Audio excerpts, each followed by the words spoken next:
जय श्री कृष्ण। प्रिय बंधुओं,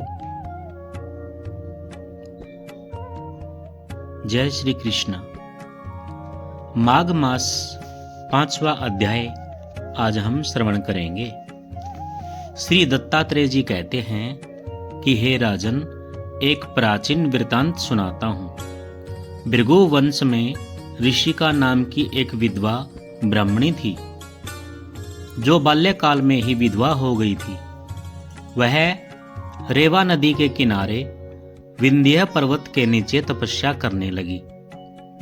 वह जितेंद्रिय, सत्यवक्ता, सुशील, दानशील तथा तप करके देह को सुखाने वाली महिला थी। वह अग्नि में आहुति देकर उच्च वृत्ति द्वारा छठे काल में भोजन करती थी। वह वल्कल धारण करती और संतोष से अपनी जीवन व्यतीत करती थी। उसने रेवा और कपिल नदी के संगम में 60 वर्ष तक माघ स्नान किया और फिर वहां पर मृत्यु को प्राप्त हो गई।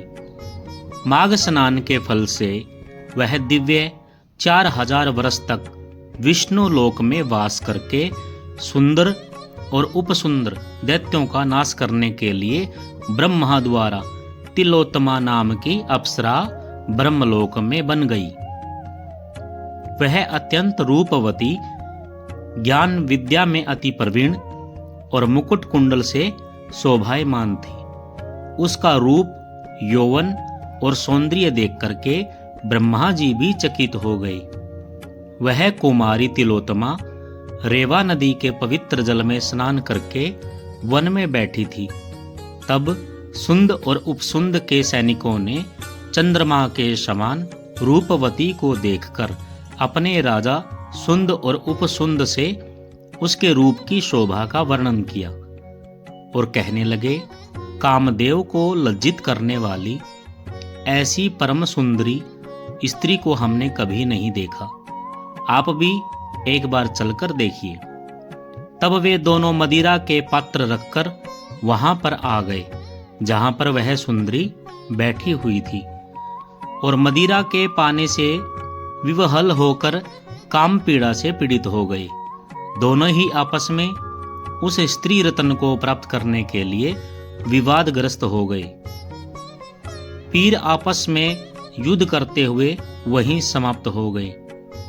तब उन दोनों को मरा हुआ देखकर उनके सैनिकों ने बड़ा कोलाहल मचाया, और तब तिलोत्तमा काल रात्रि के समान उनको पर्वत से गिराती हुई 200 दिशाओं को प्रकाशमान करती हुई आकाश में चली गई और देव कार्य सिद्ध करके ब्रह्मा जी के सामने आई।